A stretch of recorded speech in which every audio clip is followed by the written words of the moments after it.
টেটুগুৰিলৈকে ধাৰত পোত খাই থকা বিশ্বৰ 10খন আগশাৰীৰ দেশ। পিছে আপুনি জানেনে বিশ্বৰ আটাইতকৈ অধিক ঋণী দেশ কোনখন? ঋণত পোত গৈ থকাৰ ক্ষেত্ৰত ভাৰতৰ স্থান কিমান? ৱৰ্ল্ড অৱ ষ্টেটিষ্টিক্সে প্ৰতিবেদনত প্ৰকাশ কৰিছে চাঞ্চল্যকৰ তথ্য।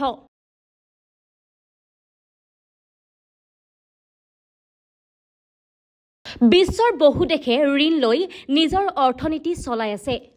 কিন্তু বিশ্বৰ কোনখন আটাইতকৈ ডাঙৰ ঋণী দেশ আপুনি জানেনে?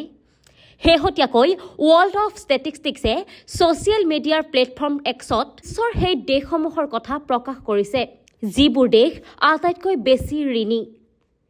এই তালিকাত শীৰ্ষ 10খন দেশৰ ভিতৰত আমেৰিকা, চীন, জাপান, যুক্তৰাষ্ট্ৰ, France, Italy, Bharat, Germany, Canada আৰু ব্ৰাজিল।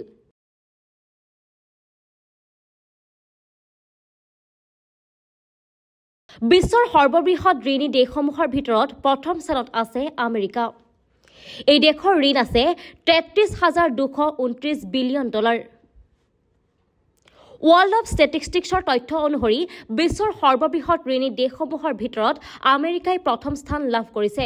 আনহাতে ঋণৰ ক্ষেত্ৰত চীনৰ নাম দ্বিতীয় স্থানত আছে আৰু 2023 চনৰ এই দেশসমূহৰ ঋণ আছিল $14,692 বিলিয়ন। এই তালিকাত তৃতীয় স্থানত আছে জাপানৰ নাম। জাপানৰ ঋণ আছে $10,779 বিলিয়ন।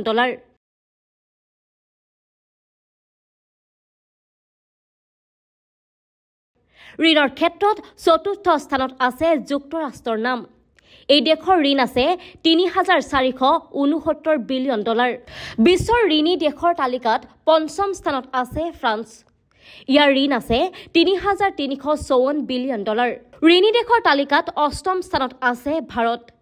2023 চনৰ ভিতৰত ভাৰতৰ ঋণ আছে $3,057 বিলিয়ন। অষ্টম স্থানত আছে জাৰ্মানী। এই দেশৰ ঋণৰ পৰিমাণ $2,919 বিলিয়ন। নৱমত আছে কানাডা। এই দেশৰ ঋণৰ পৰিমাণ $2,253 বিলিয়ন আৰু দশম স্থানত আছে ব্ৰাজিল, যাৰ ঋণৰ পৰিমাণ $1,873 বিলিয়ন।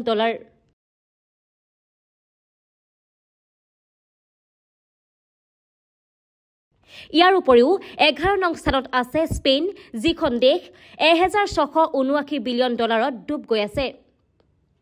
12 নং স্থানত আছে মেক্সিকো, য'ত ঋণৰ পৰিমাণ $955 বিলিয়ন। 13 নম্বৰ স্থানত আছে দক্ষিণ কোৰিয়া, $9,028 বিলিয়ন। 14 নঙত আছে অষ্ট্ৰেলিয়া, $8,076 বিলিয়ন আৰু 15 নম্বৰ স্থানত আছে ছিংগাপুৰ, যাৰ ঋণৰ পৰিমাণ $8,035 বিলিয়ন। ৱৰ্ল্ড অৱ ষ্টেটিষ্টিক্সৰ তথ্যই দাঙি ধৰিছে ধাৰত ডুবি থকা বিশ্বৰ 15খন দেশৰ তথ্য।